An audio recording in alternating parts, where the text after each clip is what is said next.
இன்று முதல் நான் உன்னை ஆசீர்வதித்திடுவேன். நன்மைகளால் உன் வாழ்வை நானே நிறைத்திடுவேன். இன்றைய நாள் உங்கள் அனைவருக்கும் ஆசிரின் நாளாக அமைய உங்களுக்காக ஜெபித்து நிற்கும் நான் உங்கள் அன்பின் அருட்தந்தை ரமேஷ் கிறிஸ்டி. இன்று முதல் நான் உன்னை ஆசீர்வதித்திடுவேன். நன்மைகளால் உன் வாழ்வை நானே நிறைத்திடுவேன். ஆண்டவரது இல்லத்தில் நடப்பட்டிருக்கும் பொழுது வாழ்நாள் எல்லாம் செழிப்புற்று இருப்பீர்கள். தந்தை, மகன், தூய ஆவியாரின் பெயராலே ஆமென். நம் ஆண்டவராகிய இயேசு கிறிஸ்துவின் அருளும் கடவுளின் அன்பும் தூய ஆவியாரின் நட்புறவும் உங்கள் அனைவரோடும் இருப்பதாக, ஆன்மாவோடும் இருப்பதாக. பலியிலே கலந்து கொள்ள தடையாக இருக்கும் மீறுதல்கள் பலவீனங்களுக்காக மனம் வருந்துவோம், மன்னிப்பு வேண்டி செபிப்போம்.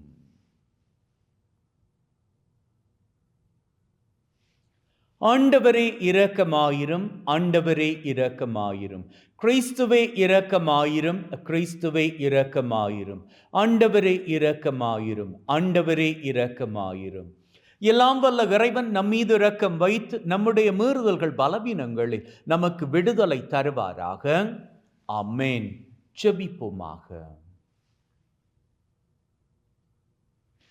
எங்களை வாழ வைக்கின்ற அன்பின் பரலோக தகப்பனே, உமக்கு கோடான கோடி நன்றிகளை ஏறெடுக்கின்றோம். மீண்டுமாக ஒரு புதிய நாளிலே எங்கள் ஒவ்வொருவரையும் தட்டி எழுப்பி வாழுவதற்கான பாக்கியத்தை கொடுத்திருக்கின்றீரே, நன்றி அப்பா.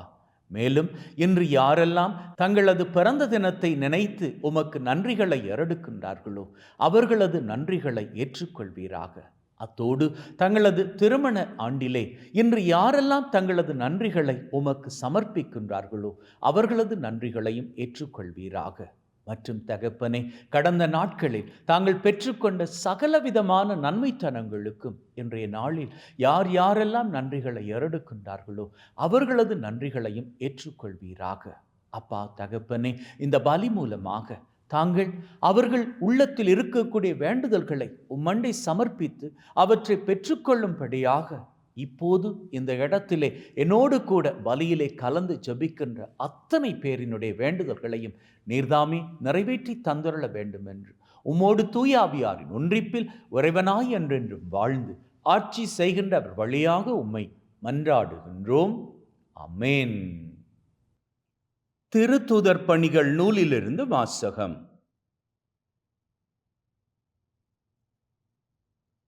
அந்நாள்களில் கமாலியேல் என்னும் பெயருடைய பரிசேயர் ஒருவர் தலைமை சங்கத்தில் எழுந்து நின்றார்.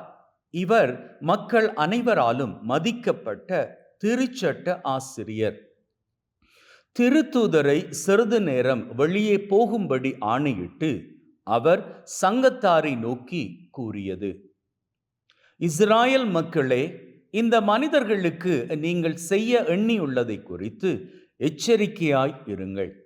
சிறிது காலத்திற்கு முன்பு தெயுதா என்பவன் தோன்றி தான் பெரியவன் என்று கூறிக்கொண்டு ஏறத்தாழ 400 பேரை தன்னுடன் சேர்த்து கொண்டான்.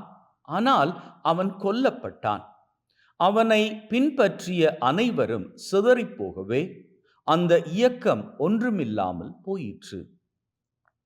இவற்றுக்கு பின்பு மக்கள் தொகை கணக்கிடப்பட்ட நாள்களில் காலிலேயனான யூதா என்பவன் தோன்றி தன்னோடு சேர்ந்து கிளர்ச்சி செய்யும்படி மக்களை தூண்டினான். அவனும் அழிந்தான். அவனை பின்பற்றிய மக்கள் அனைவரும் சிதறிப் போயினர். ஆகவே இப்போது நீங்கள் மனிதர்களை விட்டுவிடுங்கள் என நான் உங்களுக்கு கூறுகிறேன். ஆகவே இப்போது நீங்கள் இம்மனிதர்களை விட்டுவிடுங்கள் என நான் உங்களுக்கு கூறுகிறேன். இவர்கள் காரியத்தில் நீங்கள் தலையிட வேண்டாம். இவர்கள் திட்டமும் செயலும் மனிதரிடத்திலிருந்து வந்தவை என்றால் அவை ஒழிந்து போகும். அவை கடவுளை சார்ந்தவை என்றால் நீங்கள் அவற்றை ஒழிக்க முடியாது. நீங்கள் கடவுளோடு போரிடுபவர்களாகவும் ஆவீர்கள். அவர் கூறியதை சங்கத்தார் ஏற்றுக்கொண்டனர். பின்பு அவர்கள் திருத்தூதர்களை அழைத்து அவர்களை நெய்யப்படைத்து இயேசுவை பற்றி பேசக்கூடாது என்று கட்டளையிட்டு விடுதலை செய்தனர். இயேசுவின் பெயரை முன்னிட்டு அவமதிப்புக்கு உரியவர்களாக கருதப்பட்டதால் திருத்தூதர்கள் மகிழ்ச்சியோடு தலைமை சங்கத்தை விட்டு வெளியே சென்றார்கள். அவர்கள் நாள்தோறும் கோவிலிலும் வீடுகளிலும் தொடர்ந்து கற்பித்து இயேசு கிறிஸ்துவை பற்றிய நற்செய்தியை அறிவித்து வந்தார்கள். இது ஆண்டவர் வழங்கும் அருள்வாக்கு. இறைவனுக்கு நன்றி. உங்கள் பல்லவியாக: ஆண்டவரின் இல்லத்தில் நான் குடியிருக்க வேண்டும். ஆண்டவரே என் மீட்பு, அவரே என் ஒளி. யாருக்கு நான் அஞ்ச வேண்டும்? ஆண்டவரே என் உயிருக்கு அடைக்கலம். யாருக்கு நான் அஞ்சு நடுங்க வேண்டும்? ஆண்டவரின் இல்லத்தில் நான் குடியிருக்க வேண்டும். நான் ஆண்டவரிடம் ஒரு விண்ணப்பம் செய்தேன், அதையே நான் நாடித் தேடுவேன். ஆண்டவரின் இல்லத்தில் என் வாழ்நாள் எல்லாம் நான் குடியிருக்க வேண்டும். ஆண்டவரின் அழகை நான் காண வேண்டும். அவரது கோவிலில் அவரது திருவுளத்தை கண்டறிய வேண்டும். ஆண்டவரின் இல்லத்தில் நான் குடியிருக்க வேண்டும். வாழ்வோரின் நாட்டினிலே ஆண்டவரின் நலன்களை காண்பேன் என்று நான் இன்னும் நம்புகின்றேன். நெஞ்சே, ஆண்டவருக்காக காத்திரு, மன உறுதி கொள், உன் உள்ளம் வலிமை பெறட்டும். ஆண்டவருக்காக காத்திரு. ஆண்டவரின் இல்லத்தில் நான் குடியிருக்க வேண்டும்.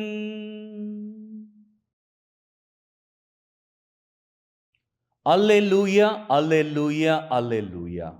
மனிதர் அப்பத்தினால் மட்டுமல்ல, மாறாக கடவுளின் வாய்ச்சொல் ஒவ்வொன்றாலும் வாழ்வர். அல்லேலூயா, அல்லேலூயா, அல்லேலூயா. ஆண்டவர் உங்களோடு இருப்பாராக, ஆன்மாவோடும் இருப்பாராக. யோவான் எழுதிய நற்செய்தியிலிருந்து வாசகம். ஆண்டவரே, மாட்சி உமக்கே. அக்காலத்தில் இயேசு காலிலேய கடலை கடந்து மறுகரைக்கு சென்றார். அதற்கு திபேரிய கடல் என்றும் பெயருண்டு. உடல் நலமற்றோருக்கு அவர் செய்து வந்த அரும் அடையாளங்களைக் கண்டு மக்கள் பெருந்திரளாய் அவரை பின்தொடர்ந்தனர். இயேசு மலைமேல் ஏறி தாம் சீடரோடு அமர்ந்தார். யூதருடைய பாஸ்கா விழா அண்மையில் நிகழவிருந்தது. இயேசு நிமிர்ந்து பார்த்து மக்கள் பெருந்திரளாய் அவரிடம் வருவதைக் கண்டு, இவர்கள் உண்பதற்கு நாம் எங்கிருந்து அப்பம் வாங்கலாம் என்று பிலிப்பிடம் கேட்டார். தாம் செய்ய போவதை அறிந்திருந்தும் அவரை சோதிப்பதற்காகவே இக்கேள்வியை கேட்டார். பிலிப்பு மறுமொழியாக, 200 தெனாரியத்திற்கு அப்பம் வாங்கினாலும் ஆளுக்கு ஒரு சிறு துண்டும் கிடைக்காதே என்றார். அவருடைய சீடருள் ஒருவரும் சீமோன் பேதுருவின் சகோதரருமான அந்திரேயா, இங்கே சிறுவன் ஒருவன் இருக்கிறான்.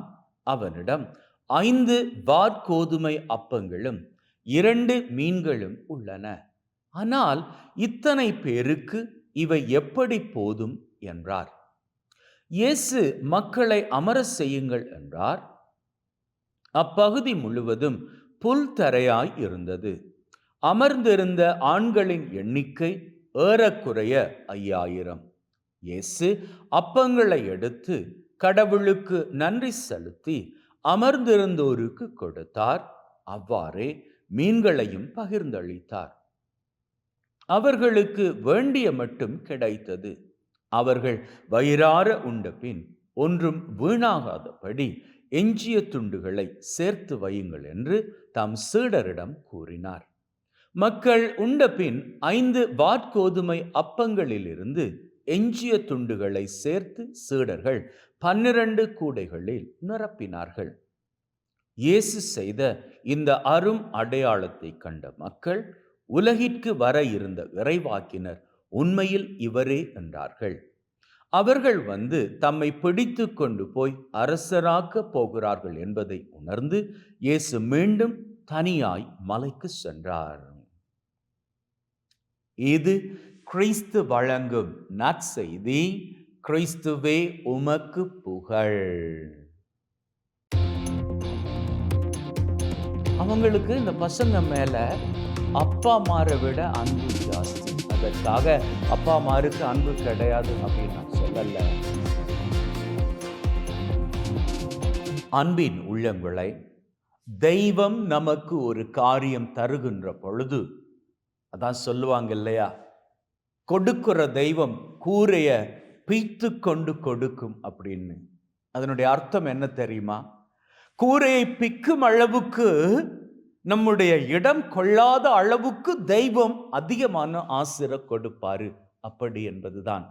அதாவது நம்முடைய வீடு ஒரு அளவுக்குத்தான் நம்ம பொருட்கள் எல்லாம் வச்சிருக்க முடியும். அப்படின்னா தெய்வம் கொடுக்கிற ஆசீர் நம்ம வீட்டை விட பெரியது. இப்போ இந்த கைகளை இப்படி நாம சேர்த்து பிடிக்கிறோம்.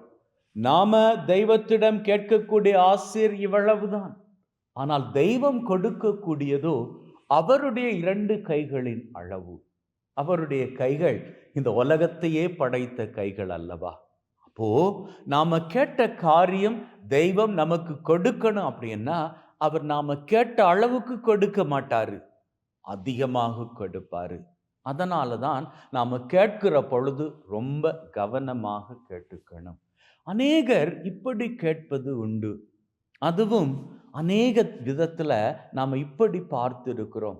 அம்மாமார்கள் தங்க பசங்களுக்கு ஏதாவது வியாதி அப்படின்னா, ஏதாவது பிரச்சனை அப்படின்னு சொன்னா, இந்த அம்மாமார் என்ன பண்ணுவாங்க? அவங்களுக்கு இந்த பசங்க மேல அப்பா அம்மாரை விட அன்பு ஜாஸ்தி. அதற்காக அப்பா அம்மாருக்கு அன்பு கிடையாது அப்படின்னு நான் சொல்லல. சாதாரணமாக ஒரு புரிதலுக்காக சொல்றேன். அப்பா அம்மாரை விட அம்மா அம்மார் பசங்க மேல அதிக அன்பு வைத்திருக்கிறாங்க இல்லையா? அதனால பசங்களுக்கு ஒன்று அப்படின்னு சொன்னா அவங்களால தாங்கிக்க முடியாது. என்ன பண்ணுவாங்க? ஓடி போய் தெய்வத்திடம் வேண்டிப்பாங்க. என்னுடைய பையனுக்கு உடம்புக்கு முடியாம போயிடுச்சுது, என் பையனை சுகப்படுத்திருங்க. இவ்வளத்தோட நிறுத்திக்கிட்டா போதும். அதை தாண்டி என்ன பண்ணுவாங்க இந்த அம்மா அம்மார் அப்படின்னா, என் பையனுக்கு இருக்கக்கூடிய வியாதி வேணா எனக்கு கொடுங்க, என் பையனை சுகப்படுத்திருங்க. என் பையன் போய்கிட்டு இருக்கிறானே ஒரு பிரச்சனை, அந்த பிரச்சனையிலிருந்து அவனை விடுவிச்சிருங்க. எனக்கு வேணா என்ன பிரச்சனை வேணாலும் கொடுத்துக்கோங்க. பாருங்க, நம்முடைய நாவின் அறிக்கையின் பிரகாரம் தெய்வம் செயல்படுவார். அதுக்கப்புறமாக உங்க பையனோ பொண்ணோ சுகமடைஞ்சதற்கு பிறகோ, அல்லது அவங்க போய்கிட்டு இருந்த அந்த பிரச்சனையிலிருந்து வெளிவந்ததற்கு அப்புறமாகவோ, நீங்க ஏதாவது பிரச்சனையிலையோ வியாதியிலையோ படுற நேரத்துல அதுக்கப்புறமாக நீங்க தெய்வத்தை குற்றம் சொல்ல முடியாது. ஏன்னா இது நீங்க கேட்டுக்கிட்டது, கேட்டு வாங்கிக்கிட்டது. நல்லா ஒன்றை கவனத்தில் வச்சுக்கோங்க. ஆண்டவர்கிட்ட கேட்கிறப்போ நீங்க நல்ல காரியத்தை கேட்டுக்கணும். 2வது காரியம், நீங்க கேட்கிற பொழுது மனதில் வைத்திருக்க வேணும், ஆண்டவர்கிட்ட நீங்க கேட்கக்கூடிய ஆசிரின் காரியங்கள் நீங்க எவ்வளவு கேட்குறீங்கன்னா அவர்கிட்ட இவ்வளவுக்கு மேலாக இருக்கு. அதை வெளிப்படுத்த தான் அவர் தன்னுடைய 2 கரங்களை இப்படி விரித்து, இவ்வளவு நான் அதிக அளவான ஆசிரோடு உனக்காக காத்திருக்கிறேன் அப்படின்னு சொல்லி சிலுவை மரத்தில் மரித்து போனார். அப்போ அவர்கிட்ட நிறைவாக இருக்குது, எல்லாமே நிறைவாக இருக்குது. உங்க பையனுக்கான ஆரோக்கியம் அவர்கிட்ட இருக்குது, நீங்க கேட்கிற ஆரோக்கியம் அவர்கிட்ட இருக்குது. தப்பான பாதையிலிருந்து வெளியில வந்து நல்ல வாழ்க்கை வாழ்வதற்கான ஆசீர் அவர்கிட்ட இருக்குது. அப்ப நீங்க கேட்கின்ற பொழுது உங்க பையனை உங்க பொண்ணை ஆசீர்வதிக்கும்படி கேட்பதோடு உங்களை ஆசீர்வதிக்கும்படி கேட்டுக்கோங்க. அங்க இருக்கக்கூடிய சாபத்தையோ பிரச்சனையோ தீமையோ வியாதியோ கஷ்டத்தையோ தொல்லையோ பிரச்சனையோ உங்க மேல வரும்படி ஒரு போது நீங்க கேட்டு ஜெபிக்காதீங்க. ஆண்டவர் ஆசீர்வதிப்பதில் வல்லவர். அவர் கொடுக்கின்ற பொழுது கூரை பிச்சுக்கிட்டு கொடுப்பார். இன்னைக்கு நற்செய்தியில பாருங்க, பெருந்திரளான ஜனக்கூட்டம், அவர்களுக்கு கொடுப்பதற்கு வெறும் 5 அப்பங்களும் 2 மீன்களும் தான் இருந்தன. ஆனா அந்த 5 அப்பங்களை 2 மீன்களையும் ஆண்டவராகிய தெய்வம் பலுகி பெருக்கி கொடுத்த வேளையில அவருக்கு தெரியாம இருந்திருக்குமா, அங்க இருக்கக்கூடியவங்க எவ்வளவு சாப்பிடுவாங்க, அப்போ அவ்வளவுதான் சாப்பிடுவாங்க. அப்படி என்ன, ஆண்டவராகிய தெய்வம் எதற்கு அவர்களுக்கு போதுமானதையும் தாண்டி அதிகமாக 12 கூடைகள் நிறைய அவர்கள் சாப்பிட்டதற்கு அப்புறமாக எஞ்சி இருக்கக்கூடிய அளவுக்கு அவர் பலுகி பெருக்கி கொடுத்தாரு. ஏன்னா தெய்வம் அப்பேற்பட்ட தெய்வம் தான். அங்கு இருப்பவர்களுக்கு மட்டுமல்ல, இதோ இந்த 12 கூடைகள் நிறைய எஞ்சிய துண்டுகள், இவற்றையும் கொடுக்கின்றேன், உங்களுக்கு கிடைச்சது போதும் தான், ஆனா இப்போ இவற்றையும் கொடுக்கிறேன். ஏன் தெரியுமா? இதை நீங்க பதுக்கி வச்சு உங்களுக்குன்னே சொத்து சேர்ப்பதற்காக கிடையாது. இவற்றை பெற்றுக்கொள்ளக்கூடிய நீங்க பெற்றுக்கொண்ட இந்த மகிழ்வை மற்றவர்களுக்கும் பகிர்ந்து கொடுங்க, அப்படி என்பதற்காக.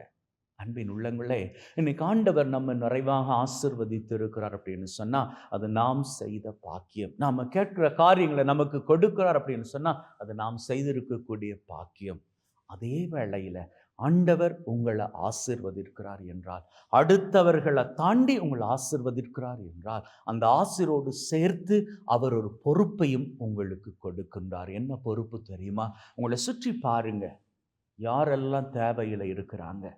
அப்படி தேவையில இருக்கிறவங்க எவ்வளவு கஷ்டப்பட்டு உழைத்தும் கூட அவங்களால சரியான முறையில் அவங்க குடும்பத்தை முன்னேற்ற முடியல அப்படின்னா, உங்ககிட்ட அதிகமாக இருக்கிறது அப்படி என்கின்ற வேளையில ஒரு வேளை உங்ககிட்ட உதவிக்கு வந்தா அவங்களுக்கு உதவி செய்யுங்க. ஒரு வேளை அவங்க கௌரவமாக இருக்கிறோம், யாருக்கிட்டையும் போய் நாங்கள் உதவி கேட்கக்கூடாது, யாருக்கிட்டையும் போய் நாங்கள் கையேந்திரக்கூடாது அப்படி என்கின்ற நிலையில் இருப்பாங்களாக இருந்தால், யாருக்கும் தெரியாமல் மறைவாக போய் அவர்களுக்கு உதவி செய்யுங்கள். ஆனால் ஒன்றில் மட்டும் கவனம் வைத்து கொள்ளுங்கள், நீங்கள் ஒருத்தருக்கு உதவி செய்கின்ற பொழுது சரியாக பார்த்து நீங்கள் உதவி செஞ்சுக்கோங்க. ஒரு பழமொழி இருக்கு இல்லையா, ஆற்றில் போட்டால் கூட அளந்து போடணும் அப்படின்னு சொல்லி. அதனுடைய அர்த்தம் என்ன? நாம செலவு பண்றப்போ அதற்கான கணக்கு வழக்க கரெக்டா வச்சிருக்கணும், அதானே? இதற்கு இன்னொரு அர்த்தம் நான் சொல்லுகிறேன் பாருங்கள். ஆற்றில் போட்டால் கூட அளந்து போடணும். அதாவது நீங்க ஒருத்தருக்கு தர்மம் செய்யறீங்க, ஒருத்தருக்கு உதவி செய்யறீங்க என்றால் கூட அந்த உதவியை நீங்க கரெக்டான ஆளுக்கு செய்யணும். என்ன தெரியுமா? நீங்க செய்யக்கூடிய உதவி அந்த ஆளை வாழ்க்கையில முன்னுக்கு கொண்டு வரணும். அதை விட்டுட்டு அந்த ஆளை அவருடைய குடும்பத்தை சோம்பேறி ஆக்கி விடக்கூடாது. சரி, உங்ககிட்ட இருந்து எடுத்துக்கலாம் தானே, வேலைக்கு போனா என்ன, போகாட்டி என்ன, கிடைக்கும் தானே அப்படின்னு சொல்லி அவர்கள் சோம்பேறித்தனமாக உங்ககிட்ட இருந்து எல்லாவற்றையும் பெற்றுக்கொண்டு இருக்கிறாங்க அப்படின்னு சொன்னா, அங்கே நீங்க தான் பாவம் பண்றீங்க. அந்த பாவத்தை நீங்க பண்ணிடாதீங்க.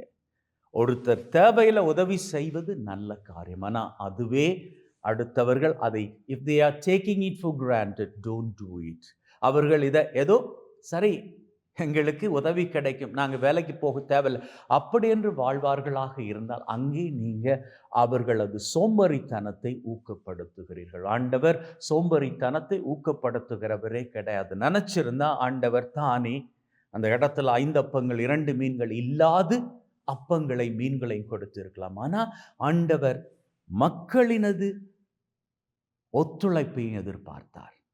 அதனால் தான் அந்த இடத்துல அவர் காத்துக்கிட்டே இருந்தார். யாரு வரப்போறான், முன் வரப்போறான் மற்றவர்களுக்கு உதவி செய்யும்படியாக. அந்த நேரத்தில் ஒரு சின்ன பையன் முன் வந்தான் இல்லையா, அப்படி அவன் முன் வந்த பொழுது பார்க்கிறாரு ஆண்டவர், சரி இந்த இடத்துல அடுத்தவர்கள் பற்றி கரிசனை கொள்வதற்கு ஒரு பையன் இருக்கிறான்.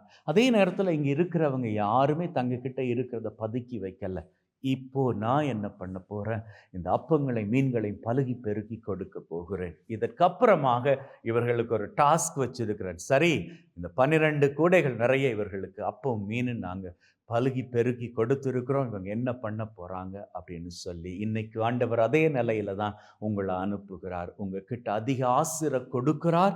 நீங்க அந்த ஆசிரை பெற்றுக்கொண்ட நீங்க தொடக்க நூல் 12ஆம் அதிகாரம் 2வது வசனத்தில் சொல்லப்பட்டதன்படி ஆபிரகாமுக்கு ஆண்டவர் சொன்னார், நான் உன்னை ஆசீர்வதித்து விட்டேன், இனிமேல் நீ அடுத்தவர்களுக்கு ஆசீராக இருந்து கொள். ஆண்டவர் எப்போ உங்களை ஆசீர்வதிக்கிறாரோ அந்த ஆசீரை பெற்றுக்கொள்ளுகின்ற பொழுது நீங்களும் ஆசீரோடு வாழ்ந்து கொண்டு அடுத்தவர்களையும் ஆசீர்படுத்தி வாழ்ந்து பாருங்கள்.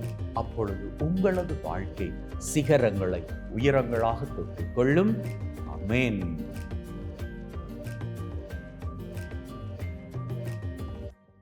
நீ தந்த வாழ்க்கையாவும் உமக்குத்தான் சொந்தமே. நீர் என்ன சொன்னாலும் தவறாமல் செய்திடுவே. நீர் என்ன சொன்னாலும்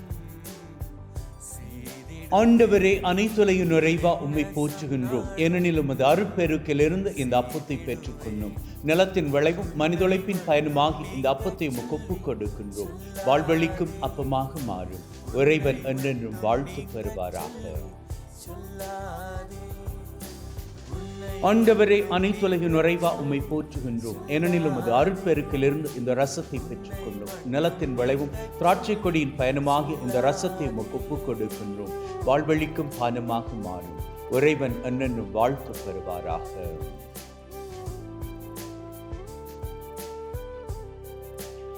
Wash away from my iniquities, cleanse me from all my sins. சகோதர சகோதரிகளை, பிள்ளைகளே, என்னுடையதும் உங்களுடையதுமான இந்த பலி நம் தந்தையாகிய இறைவனுக்கு ஏற்றதாகும்படி மன்றாடுங்கள். ஆண்டவர் தன்னுடைய திருப்பெயரின் புகழ்ச்சிக்காகவும் மாட்சிக்காகவும் திரு அவையின் நன்மைக்காகவும் கையிலிருந்து இந்த பலியை ஏற்றுக்கொள்வாராக. மீட்பு கூற்றாகிய தகப்பனை இறைவா, ஒப்பு கொடுக்கின்ற பலி வழியாக எங்கள் வாழ்வின் மீது நிறைய ஆசிரை பொழிந்தருள்வீராக. எங்கள் ஆண்டவராகிய கிறிஸ்து வழியாக உம்மை மன்றாடுகின்றோம். ஆமென்.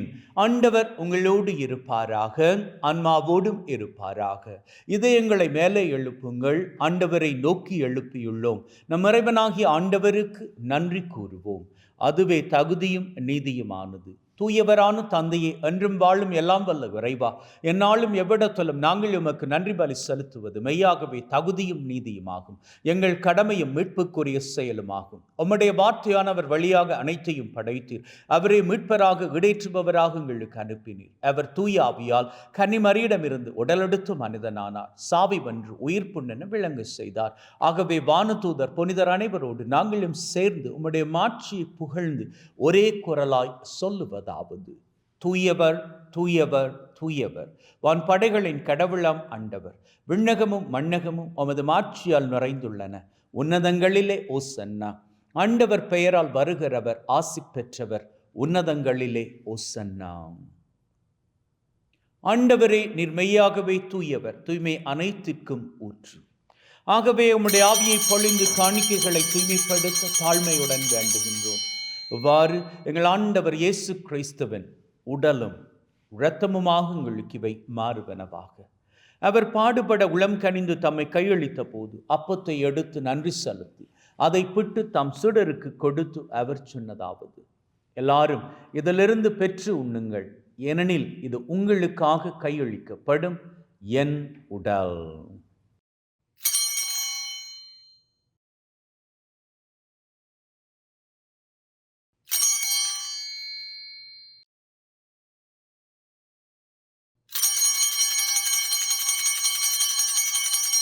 அவ்வண்ணமே உணவருந்திய பின் கிண்ணத்தை எடுத்து நன்றி செலுத்தி தம் சீடருக்கு கொடுத்து அவர் சொன்னதாவது, எல்லாரும் இதிலிருந்து பெற்று பருகுங்கள், ஏனெனில் இது புதிய நித்திய உடன்படிக்கைக்கான என் இரத்தம், பாவ மன்னிப்புக்கென்று உங்களுக்காகவும் எல்லாருக்காகவும் சிந்தப்படும். இதை என் நினைவாக செய்யுங்கள்.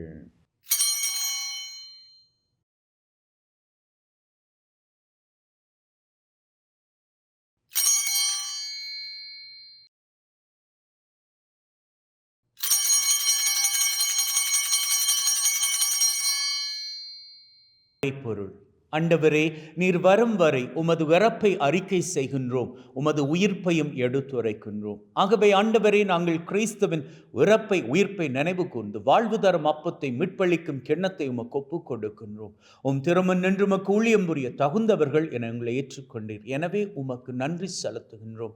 மேலும் கிறிஸ்துவின் உடலிலும் இரத்தத்திலும் பங்கு கொள்ளும் எங்களை தூய ஆவி ஒன்று சேர்க்க வேண்டுமென தாழ்மையுடன் வேண்டுகின்றோம். ஆண்டவரே, உலகெங்கும் பரவி இருக்கும் உம்முடைய திரு அவை, எங்கள் திரு தந்தை லியோ மற்றும் எங்களது ஆயர் தாமஸ், உம்முடைய குருக்கள், துறவியர்கள், பொதுநிலையினர் அனைவரையும் பரம அன்பின் உறுதிப்பட செய்தருளும். உயிர்த்தெழும் எதிர்நோக்குடன் இறந்து போன எங்கள் சகோதர சகோதரிகளை, இறந்தோர் அனைவரை ஒளிர்மிக்க திருமுன் ஏற்றுக்கொள்ளும். எங்கள் அனைவர் மீதும் இரக்கமாயிரும். கடவுளின் கன்னித்தாயான மாட்சிமிக்க மரியா, அவருடைய கணவரான புனித யோசேப், இவ்வுலகில் உமக்கு உகந்தவர்களாய் இருந்த புனிதராகிய அனைவருடன் நிலைவாழ்வில் தோழமை கொண்டு திருமகன் கிறிஸ்து வழியாக உம்மை புகழ்ந்தேற்றும் வரமருள உம்மை மன்றாடுகின்றோம். உள்ளங்களை தெய்வீக பிரசன்னம் இங்கே. அவரது சன்னிதானத்தில் நம்முடைய தேவைகளை சமர்ப்பித்தால் நிச்சயமாக நிறைவேற்றி கொடுப்பார். கேட்ட மாத்திரத்திலேயே நிறைவேற்றி கொடுத்து விட்டுவார். இந்த நம்பிக்கையிலே வாருங்கள், நம்முடைய தேவைகள் எதுவாக இருந்தாலும் அவற்றை சமர்ப்பித்து நிற்போம். அந்த வகையில் இன்றைய நாளுக்கான தேவை,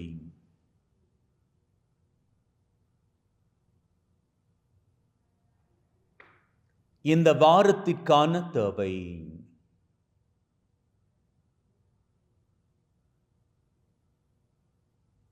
இந்த மாதத்திற்கான தேவை,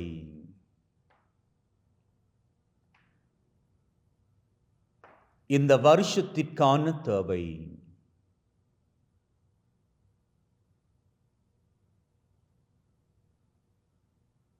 உள்ளத்தின் ஆழத்தில் இருக்கக்கூடிய 3 விசேட தேவைகள்.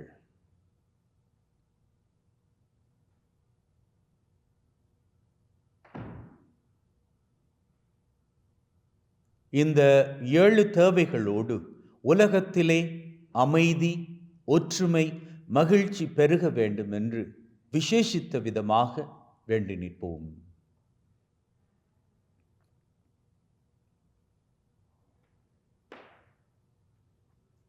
நம்பிக்கையிலே நாம் கேட்ட அத்தனை தேவைகளும் ஆண்டவரது கிருபையினால் நமக்கு கிடைக்க பெற்று விட்டன. அப்படி என்கின்ற உள்ளத்தின் உறுதிப்பாட்டுடன் வாருங்கள், அவர் புகழை வணக்கமாக ஏறெடுப்போம்.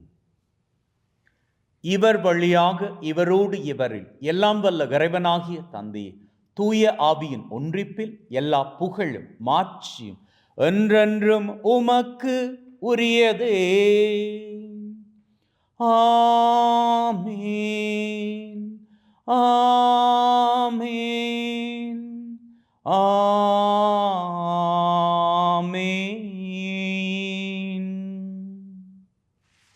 மீட்பரின் கட்டளையால் கற்பிக்கப்பட்டு தேவ படிப்பினையில் பயிற்சி பெற்று நாம் நம்பிக்கையோடு சொல்லுவோம். விண்ணுலகில் இருக்கிற எங்கள் தந்தையே, உமது பெயர் தூயது என போற்ற பெறுக. உமது ஆட்சி வருக. உமது திருவிழம் விண்ணுலகில் நிறைவேறுவது போல மண்ணுலகிலும் நிறைவேறுவதாக. எங்கள் அன்றாட உணவை இன்று எங்களுக்கு அளித்தருளும். எங்களுக்கு எதிராக தீமை செய்வோரை நாங்கள் மன்னிப்பது போல எங்கள் பாவங்களை மன்னியும். எங்களை சோதனைக்குட்படுத்தாதையும் தீமையிலிருந்து எங்களை விடுவித்தருளும். ஆண்டவரே, தீமை அனைத்திலும் இருந்து எங்களை விடுவித்து எங்கள் வாழ்நாளில் அமைதியை கனிவுடன் அருள உம்மை வேண்டுகின்றோம். உம்முடைய இரக்கத்தின் உதவியால் நாங்கள் பாவத்திலிருந்து எப்பொழுதும் விடுதலை பெற்று யாதொரு கலக்கமுமின்றி நலமாயிருப்போமாக. நாங்கள் எதிர்நோக்கி இருக்கும் பேரின்பத்திற்காகவும் மீட்பராகிய இயேசு கிறிஸ்துவின் வருகைக்காகவும் காத்திருக்கின்றோம். ஏனெனில் ஆட்சியும் வல்லமையும் மாட்சியும் என்றென்றும் உமக்குரியதே. ஆண்டவரே இயேசு கிறிஸ்துவே, அமைதியை உங்களுக்கு விட்டு செல்கிறேன், என் அமைதியை உங்களுக்கு தருகிறேன் என்றும் திருத்தூதர்களுக்கு சொன்னீரே. எங்கள் மீறுதல்கள் பலவீனங்களை பார்க்காமல் உம்முடைய திரு அவையின் நம்பிக்கையை கண்ணோக்கி அதற்கு அமைதியும் ஒற்றுமையும் தந்தருள திருவிழம் கொள்வீராக. என்றென்றும் வாழ்ந்து ஆட்சி செய்கின்றவர் நீரே. அமேன். ஆண்டவருடைய அமைதி உங்கள் அனைவரோடும் என்றும் இருப்பதாக, ஆன்மாவோடும் இருப்பதாக. ஒருவர் ஒருவருக்கு கிறிஸ்துவின் அமைதியை பகிர்ந்து கொள்வோம்.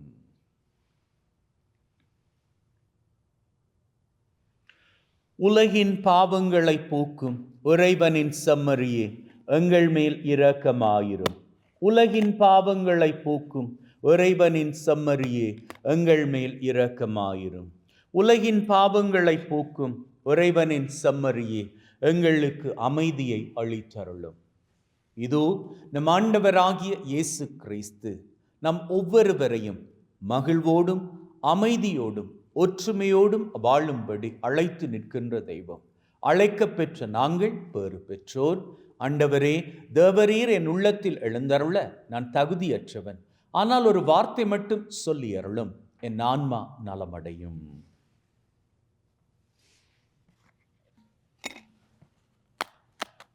The dominion of this body and blood of Christ bring everlasting life. Amen.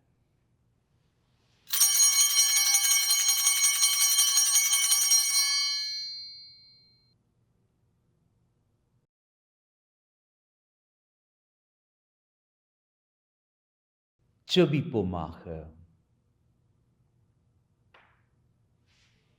அன்பே ஊற்றாகிய தகப்பனே, இந்த பலி மூலமாக எங்களது அத்தனை தேவைகளையும் நிறைவேற்றி கொடுத்திருக்கிறீரே. உமக்கு கோடான கோடி நன்றிகளை அருளுகின்றோம்.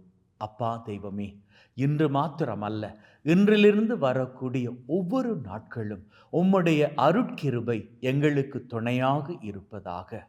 அப்பா, அதன் மூலமாக எங்கள் ஒவ்வொருவரையும் ஆபத்துக்கள், விபத்துக்கள், தீமைகள், துன்பங்கள், அவமானங்கள், அவதூறுகள், துப்பாக்கிச் சூடுகள், குண்டுவெடிப்புகள், உடல் உள நோய் நொடிகள், வைரஸ் கிருமிகளின் தொற்றுக்கள், பிசாசின் பொல்லாத கட்டுக்கள், போதை பழக்கத்தின் அடிமை தளைகள், சகலவற்றிலிருந்தும் நீர்தாமே எங்கள் அத்தனை பேரையும் தப்புவித்து காத்தருள வேண்டும் என்று எங்கள் ஆண்டவராகிய கிறிஸ்து வழியாக உம்மை மன்றாடுகின்றோம். ஆமென். ஆண்டவர் உங்களோடு இருப்பாராக, ஆன்மாவோடும் இருப்பாராக. எல்லாம் வல்ல இறைவன் தந்தை, மகன், தூய ஆவி உங்கள் அனைவரையும் ஆசிர்வதிப்பாராக. ஆமென். சென்று வாழுங்கள். திருபலி நிறைவேறிற்று. இறைவனுக்கு நன்றி. அன்பின் உள்ளங்களே, ஆண்டவர் உங்கள் அத்தனை பேரையும் மகிழ்வோடும் அமைதியோடும் ஒற்றுமையோடும் வாழும்படி அழைக்கின்றார். நீங்கள் அமைதியோடும் ஒற்றுமையோடும் மகிழ்வோடும் வாழுகின்ற பொழுது உங்களது உள்ளத்தின் அமைதி, ஒற்றுமை, மகிழ்வு உலகத்தில் பரவிக்கொள்ளும். அப்படி உலகத்திலே நிரந்தரமான சமாதானம் நம் மூலமாக பெருகிக்கொள்ள ஆண்டவரது கிருபை நம் கூடவே இருக்கின்றது. அவரது கிருபை மூலம் உலகத்திலே நாம் மகிழ்வோடும் ஒற்றுமையோடும் அமைதியோடும் வாழ்ந்து நம்மிடம் இருப்பதை உலகத்திற்கு கொடுத்து சந்தோஷத்தில் வாழ்ந்து கொள்ளலாம். அப்போது இன்றில் இருக்கும் நிலையிலும் பார்க்க நம்முடைய வாழ்க்கை சிகரங்களை உயரங்களாக தொட்டுக்கொள்ளும். May God bless you. Have a great day. இது உந்தன் வாழ்க்கை, இது நிரந்தரமில்லை. இதை உணர்ந்தாலே இனி கவலை இல்லை. இது உந்தன் வாழ்க்கை, இது நிரந்தரமில்லை. இதை உணர்ந்தாலே இனி கவலை இல்லை. கடந்த காலத்தின் சிறைகளை நீ கடந்து வந்திடும் வழிகளை கற்று தந்திடும் இயேசுவின் மொத்த அன்பினை பார். கடந்த காலத்தின் சிறைகளை நீ கடந்து வந்திடும் வழிகளை கற்று தந்திடும் இயேசுவின் அன்பின் வடிவினை பார். மலைகளும் இனி சமதளமாக, தடைகளும் இனி பொடியென உடைய, கவலைகள் இனி கழிப்பென சிறக்க, வாழ்க்கையே வெற்றியே சொர்க்கமே. சோகங்கள் மேகமாய் மறைய, காலங்கள் கவிதையாய் மலர, கண்ணீர் துளி பன்னீராக, வாழ்க்கையே வெற்றியே சொர்க்கமே. சவுலிங்கே பவுலாய் மாறி ஆசீரின் சிகரம் காண, தேசத்தில் எழுப்புதல் தோன்ற, வாழ்க்கையே வெற்றியே சொர்க்கமே. வாலிங்கே தலையாய் மாறி வானத்தின் ஆசீர் வாங்கி, மேலான வாழ்க்கை வாழும், வாழ்க்கையே வெற்றியே சொர்க்கமே.